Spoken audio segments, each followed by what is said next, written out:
Hi everyone, Jesse here, and I'm the product specialist for Mod Devices. Today I'll tell you about a very new and exciting feature called the guitar synthesizer. We are able to do this now because of the missing link plugin that has been added to our system, called the Audio to CV Pitch plugin. Because of this plugin, we are now able to make instrument playable synthboards, and the focus today is on guitar playable synthboards. This video is about the anatomy of this entire pedal board. It will be an in-depth explanation of how the board works, so if you're interested in learning to edit the boards or even creating your own, stick around. There are also other videos that are less in-depth, so if you didn't see those yet, we recommend to start from there. For now, let's deep dive into the anatomy of the G-Synth board. We will start by going over a screenshot with mark blocks, and we will see the screenshot at multiple points in the video. The blocks are colored and numbered. The red ones show the basic synth architecture, and the blue ones show the modulation chains. Now let's quickly go over all the blocks to give a bit of an introduction before we go for the true deep dive. Starting with the basic architecture, number 1 takes care of cleanup and pitch tracking. Number 2 takes care of the sound generation, and it uses oscillators or VCOs to accomplish that. At point 3, the sound gets shaped by a filter. We also call this a VCF. At point 4, volume shaping happens. This is done by the amplifier or VCA. At point 5, there's a bit of cleanup happening, and there are 2 effects, a delay and a plate reverb. If we look at our blue blocks, so our modulation chains, number 6 shows the dynamic chain, which basically implements an envelope follower. More on that later. Number 7 implements the fixed chain. This is a fixed value that gets output as long as the guitar is playing, and that goes to 0 when you stop. Point 8 shows the key tracking chain.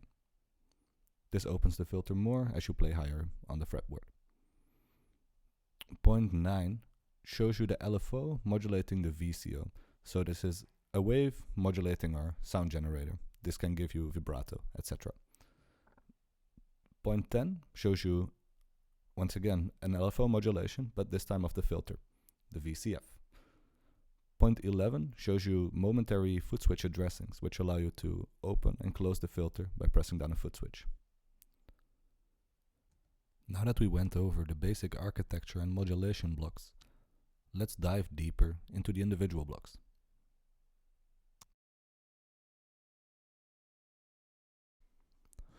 So, let's dive into the first block, cleanup and pitch tracking. We start with the input signal coming in from the input here, going into the equalizer here to take out the frequencies that are irrelevant for our pitch tracking purposes. In this case, we are tracking a guitar, so we took out the very low frequencies and the very high frequencies.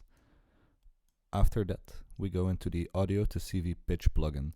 This was the missing link plugin that has been recently released. It takes an audio signal as the input and outputs a pitch and a gate signal on the outputs. The pitch signal is a voltage representation of the pitch you're playing, shifted by a certain amount of octaves, should you so desire. The gate signal outputs a high value, 10 volts, whenever there is a signal present, and 0 volts when you stop playing. The sensitivity parameter changes how quickly a note gets detected when it's quiet, or when turned down, can reduce glitching. So it's important to find the right trade-off for your guitar. Let me quickly show you the octave control in action.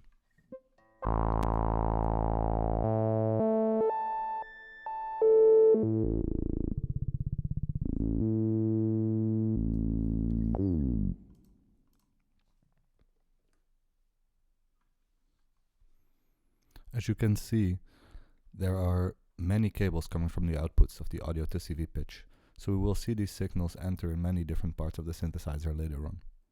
More on that in the next blocks.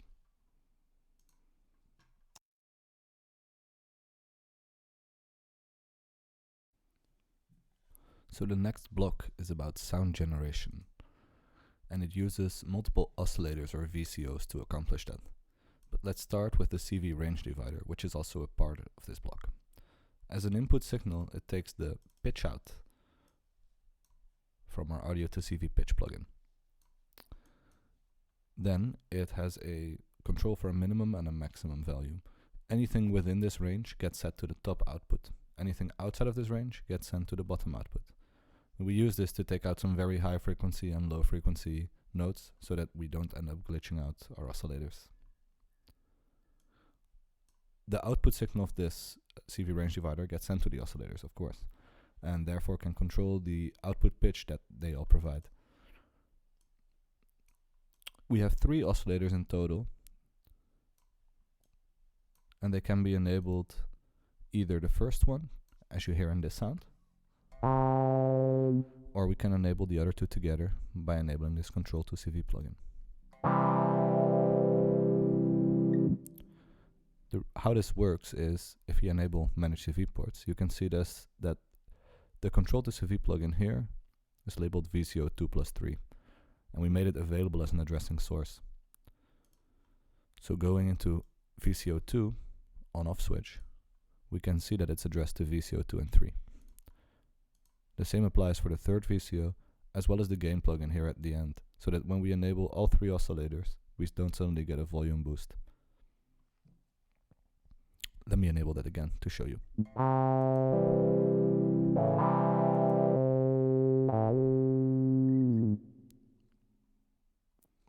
Of course, we have a lot of options to determine what kind of sound we would like to generate in this part. The oscillator 1 has extra controls addressed to the device, such as the waveform. So let's start by showing off some different waveforms.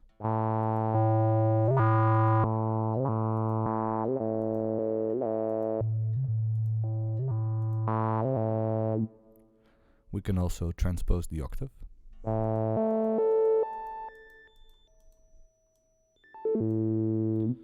We can also change the semitones. And we can have fine-tuning control as well as a couple of other input signals here, like pulse width modulation and synchronization that we don't use in this board, but we use in others. Together, with these 3 oscillators, we can make interesting chords, or we can play individual notes, and we can change the waveform of them. That's it more or less for the sound generation part. On to the next. So as we can see here, the audio from the oscillator block, the sound generation block, gets sent to the filter over here, which is our third block. The filter takes care of shaping the sound, so it takes the raw waveform and it takes out certain frequencies depending on what kind of filter type we have selected. It takes the audio input from the oscillators, but it also has a lot of modulation inputs. So we can modulate the frequency, we can do that exponentially in a frequency modulation way, or we can do that linearly. We get a bunch of different sources from here, and we will talk about the modulation chains later. So for now, let's keep it simple and just talk about the filter itself. So we can choose different filter types, which I'm just going to click through to show you a bit what it sounds like.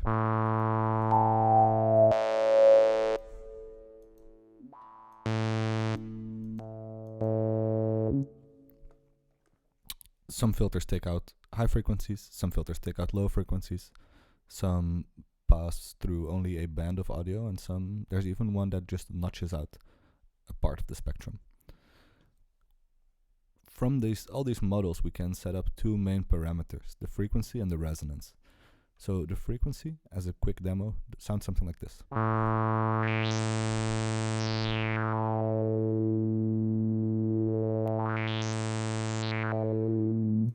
Of course, it's stepped now because I'm doing this with my mouse.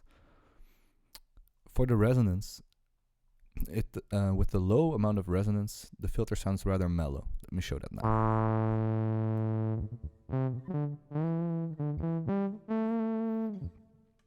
If I increase the resonance, it starts to accentuate frequencies at the part where the filter is cutting sound. So with a higher resonance, or with a really high resonance,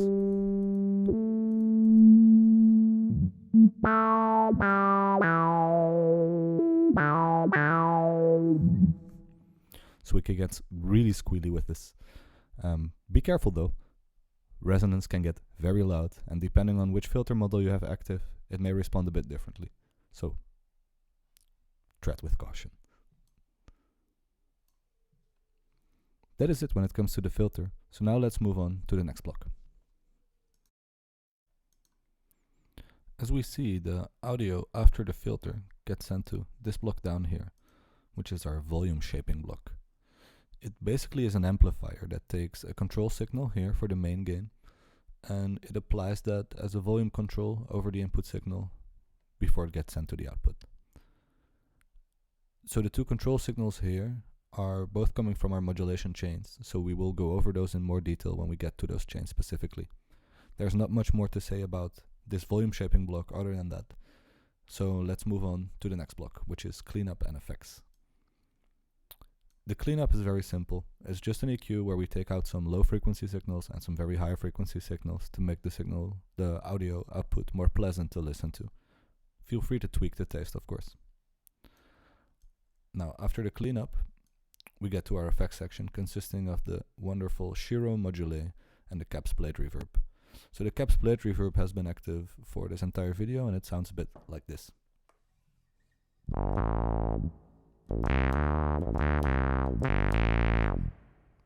Let me exaggerate it a bit so you have a bit of a better idea what it sounds like.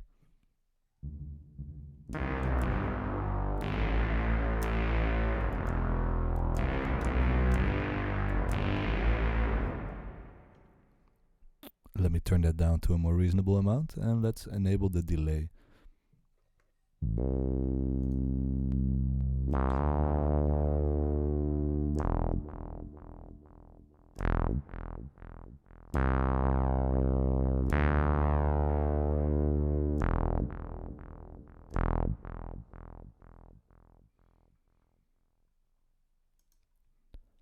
And that's it for the effects block at the end.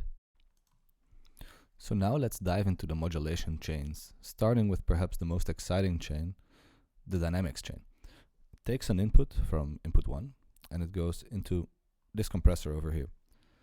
So this is a compressor we can turn on or off to change the dynamic response of the signal.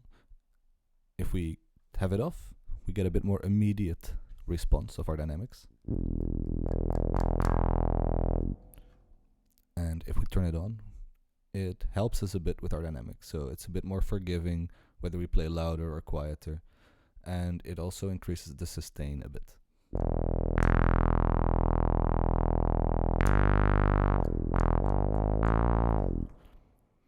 It's hard to show this difference in a video, so it's best to experiment and try out what you prefer. Do you prefer it with or without the compressor? Then the next part in the chain is the audio to CV plugin. This takes an audio input, turns it into a CV output, and it doesn't do much more than that. It doesn't do any crazy calculations on it, it just takes the same signal and puts it into control voltage world.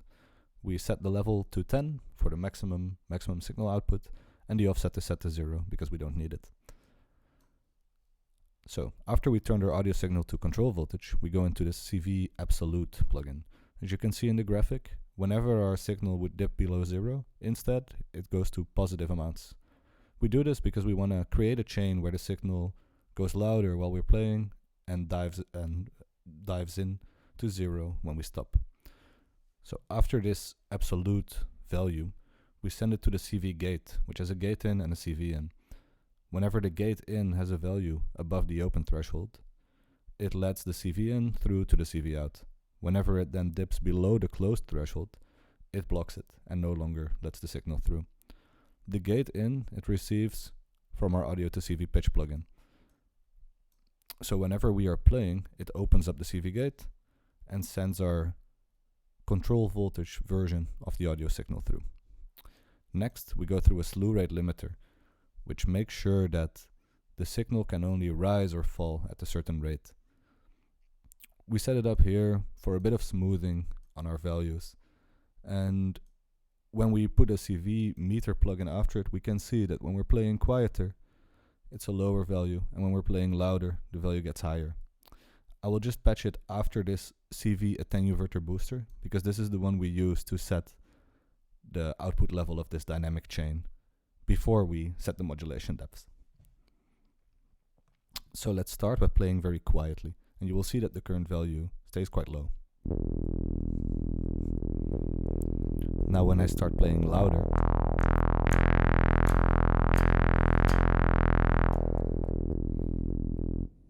you will see that the value goes up. So now the exciting part, what does this dynamic chain actually modulate? It can either modulate the filter or the amplifier. So if we would turn it off from the filter entirely and turn it off from the amplifier, we are left with just our fixed VCA amount and the bottom for our volume, which we'll go over in a bit, and no dynamics. Also no dynamics on the filter. So all of our notes will sound very similar.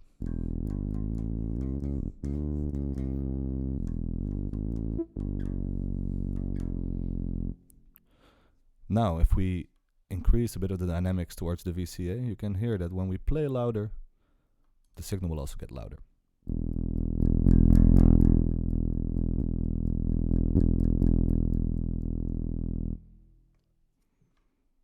We can also turn this down a bit, and we can do the same with the filter. We can increase the depth so that the filter opens more when we play louder.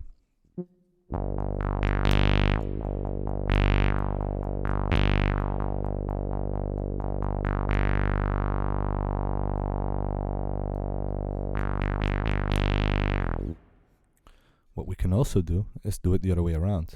We can actually have a negative impact on the filter from our dynamics and open the filter a bit more to make it more obvious.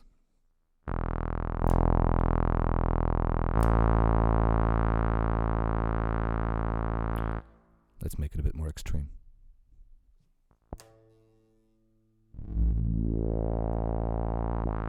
That was perhaps a bit too extreme.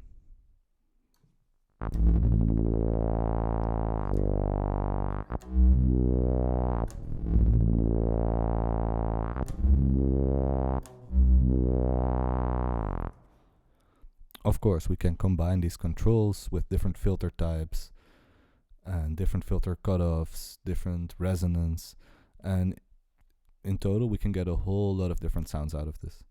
We can do the same with the volume of the VCA, changing the impact of the dynamic and the fixed controls. So we've been talking about these fixed controls a bit, and let's immediately dive into this chain, because it's actually a very simple one. It simply takes the gate output from the audio to CV pitch plugin and sends it into a slew rate limiter.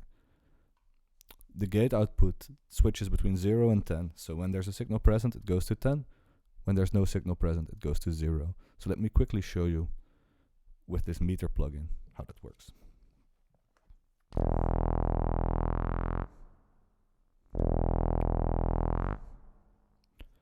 So it's a very simple plugin here that just makes sure that we don't get any clicks. If we were to completely set the rise time and fall time to 0, we would start getting some clicks and it doesn't sound very pleasant.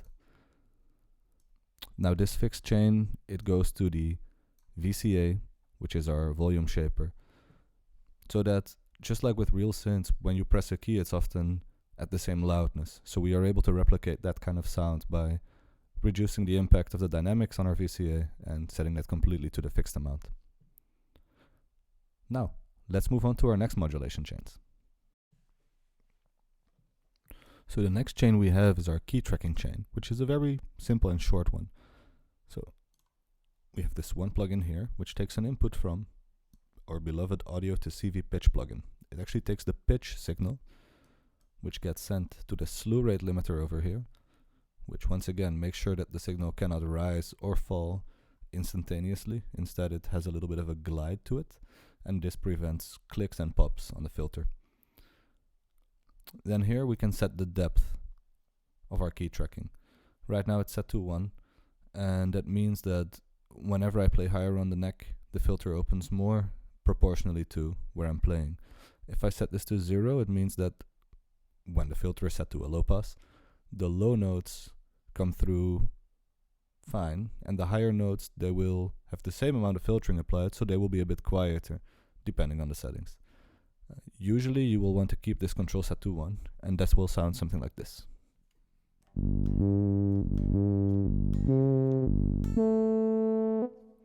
Now if we were to turn this to 0,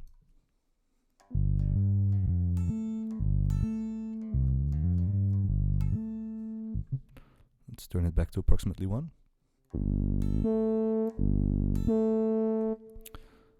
So as you can hear, If we want to have a more consistent response all across our pitch range, we would keep the key tracking enabled at approximately 1. You can also, of course, double this, or get creative by increasing the resonance till it starts to self-oscillate and playing the filter. This is not something I'll do right now, because it will be a bit of a mess sound-wise until we get to a playable sound. Now, let's go to our next chains, which are our LFO modulation chains. So onto our next chain, we will look at the modulation of our VCO with the LFO. Zooming in on the LFO first. So the LFO takes an input signal from our audio to CV pitch plugin, which is the gate signal. And this means that every time we start playing, it resets the phase of our LFO. And this is useful because it means that we can have a reliable way of playing the LFO when we start and stop. So what does the LFO modulation do? Basically, it modulates the pitch of the oscillators behind it. So we can start with a quick and simple sine wave modulation of the VCO, just to show what it sounds like.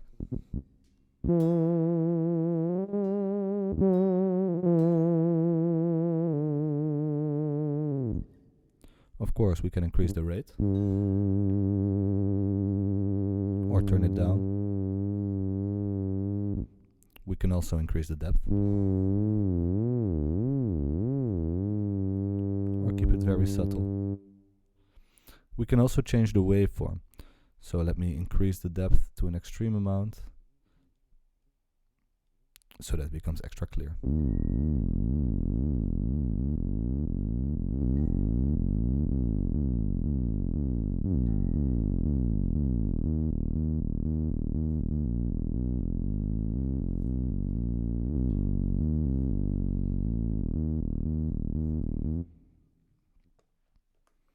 So how do we set this all up?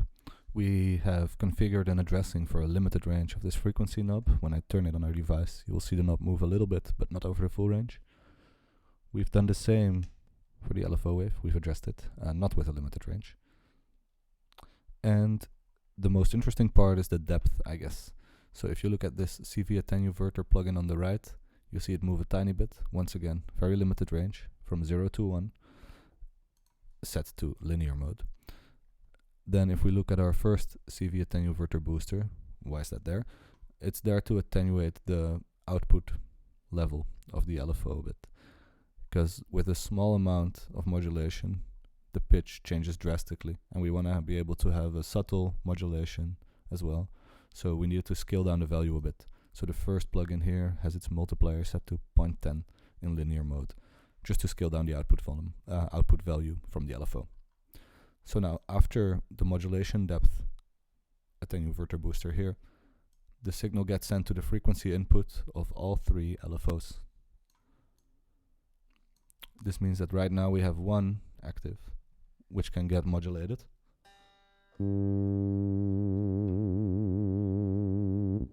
But if we enable the other 2, they will also get modulated.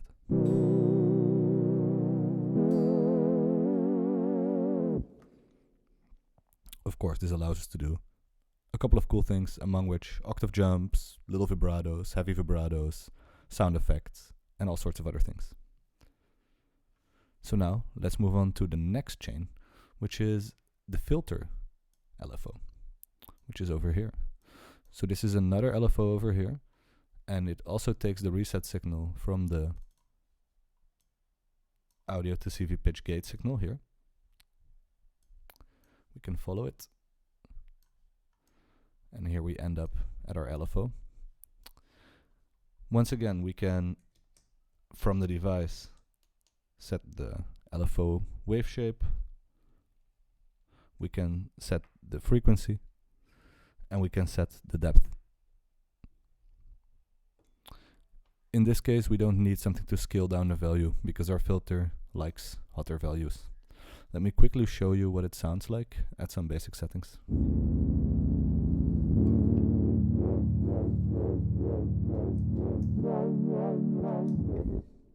Let me quickly turn off the first LFO as well.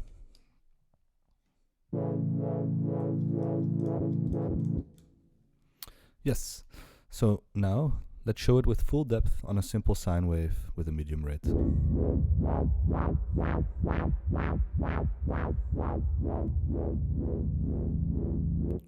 So this control is nice to give either subtle modulation to your filter or to give very intense waves, kind of almost a dubstepy kind of sound. Of course, we can change the rate as well.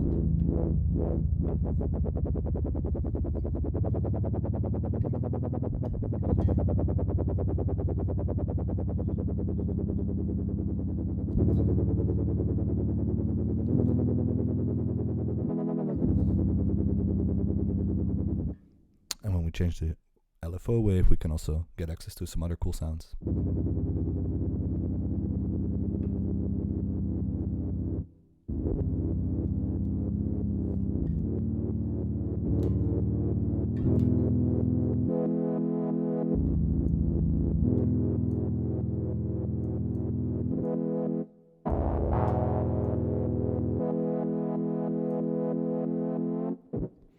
And of course, another interesting one is sample and hold, especially on the filter.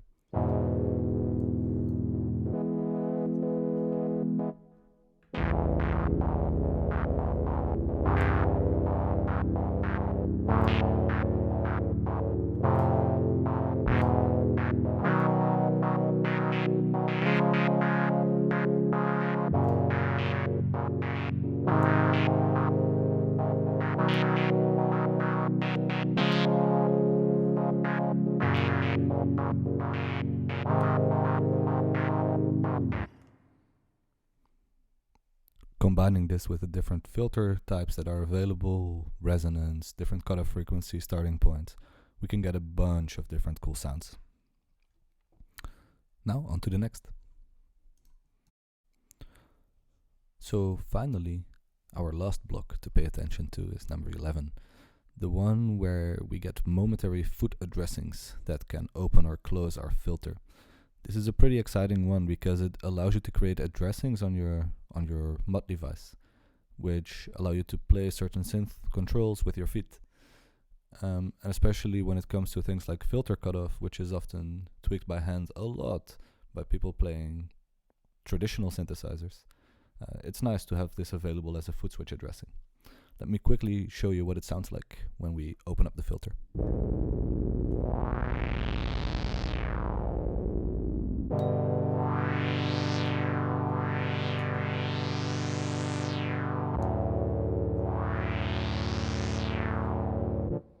Of course, we can also open it and quickly close it with our closing foot switch.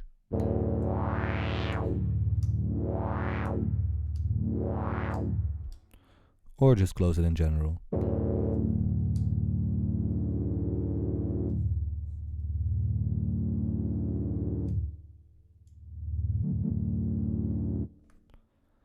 And for this block, we have a couple of controls. Let me just zoom in on it.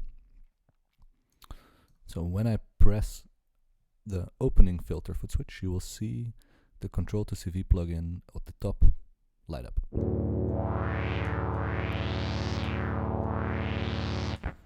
When I close it, you will see the one at the bottom light up.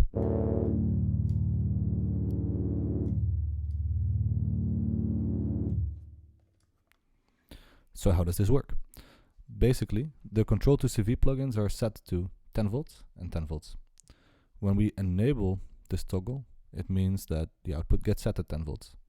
We can quickly show this with a CV meter plugin.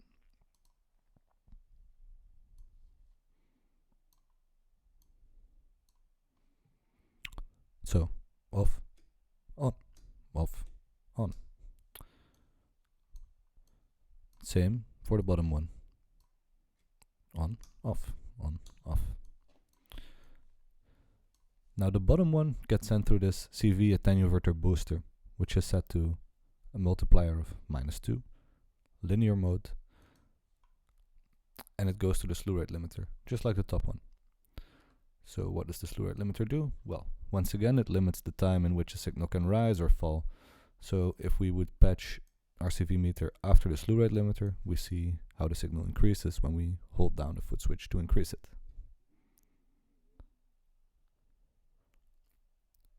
And then when we release it, we see it slowly fall down.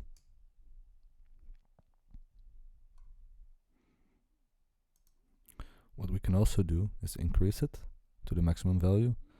And now when I press the other foot switch to decrease it, it will fall down quicker. It actually goes to negative values quite quickly.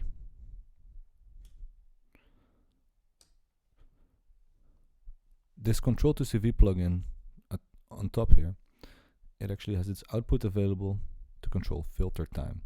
So when I control this knob, you will see that on the slew rate limiter, both the rise and the fall time move along.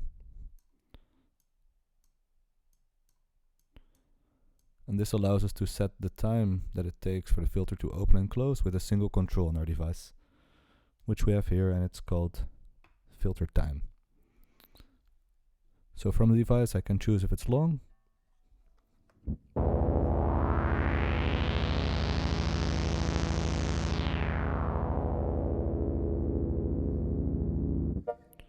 or if it's more or less instantaneous.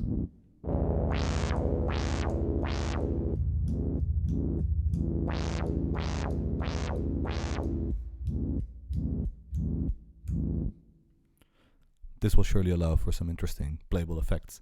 And of course, this same construction can be used anywhere in the pedalboard, and we invite you to create your own, of course. So quickly recapping this, we have this Control to CV plugin, the toggle of which is addressed as a momentary addressing to our foot switch. The output of it goes to a slew rate limiter over here, which sends its signal to our VCF over here. Because we're in CV land, we can apply this to more or less anything and get very cool results. That was it for this block. And that brings us to the end of the video. I would like to thank you all for watching, especially if you stayed for the entire ride. And we are incredibly curious to see what you all will come up with. So please share your boards and join the discussion on the mod forums. Until next time.